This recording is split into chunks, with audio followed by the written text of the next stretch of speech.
नमस्कार दर्शक बंधु पाणीपाग अपडेट रे आपनको स्वागत।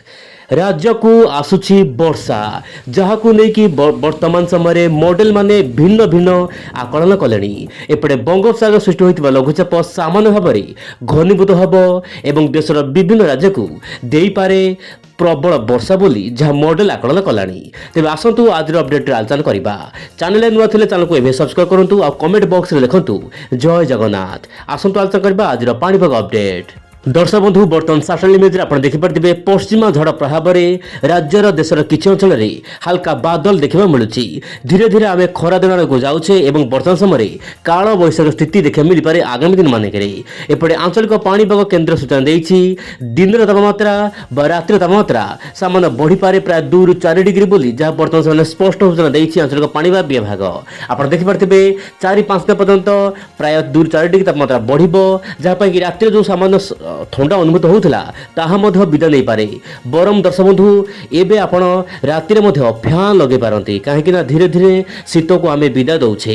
एपटे चलित वर्ष भल शीत है। चलित वर्ष प्रबल मात्रा रेकर्ड भांगिला। देशर राज्यर विभिन्न अंचल चलित वर्ष भल शीत देखा मिलला। बर्तमान समय सामान्य शीत अनुभूत होउछि किंतु एबे राज्यर देशर विभिन्न भाग में बदली जीव पाणीपाग मिजाज कहीं दर्शक बंधु गोटे लघुचाप केन्द्र सृष्टि होइछि।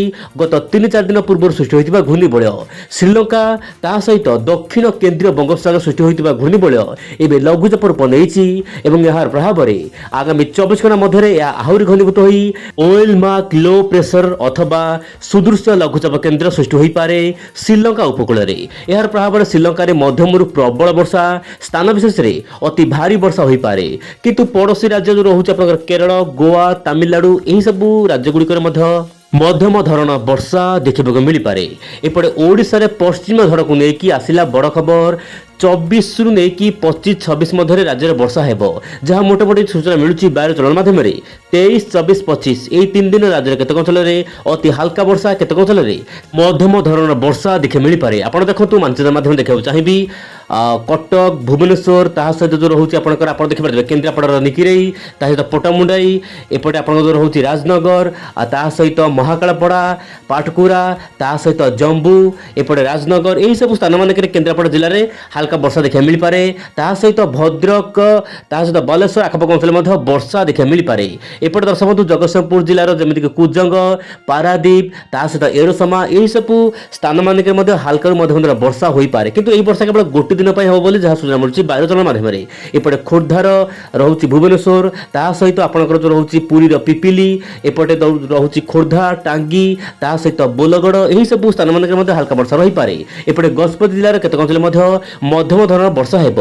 रायगड़ा जिले में हाल्का वर्षा देखा मिल पारे किंतु 23 तारीख में यह वर्षा हेब बोली जहाँ वायु चलन माध्यम सूचना मिलूँ किंतु दर्शक बंधु कहूँ चाहिए विंड चैनल माध्यम बर्तमान जो वायु चलन रही परिवर्तन हो पारे।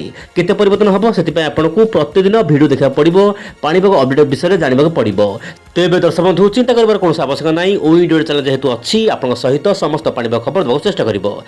जीएफएस मॉडल आकलन रहुची कौन आप देखो बंगोपसागर लघुचाप घनीभूत हो पारे सुदृश लघुचाप केन्द्र सृष्टि हो पारे किंतु समुद्र भितर यह मिले जाई पारे किंतु पश्चिम झड़ प्रभाव रहिबो बर्तमान ओडिशा उपरे 23, 24, 25 यही तारीख मानक राज्य सामान्य भाव में वर्षा हो पारे जहाँकि वायु चलन माध्यम आप देखिले किंतु बर्तमान जहाँ जनापड़ी भुवनेश्वर आंचलिक पाणीपाग तरफ यह सूचना मिलूना कि मॉडल आकलन कर आंचलिक पाणीपाग तरफ किसी सूचना मिलूँ ताल अपडेट माध्यम देवाक चेष्टा करी। ये था आज पाणीपाग अपडेट आप जहाँ देखिले पुणी आसबे आसना काली आउ एक न्यू अपडेट। नमस्कार जय जगन्नाथ दर्शक बंधु।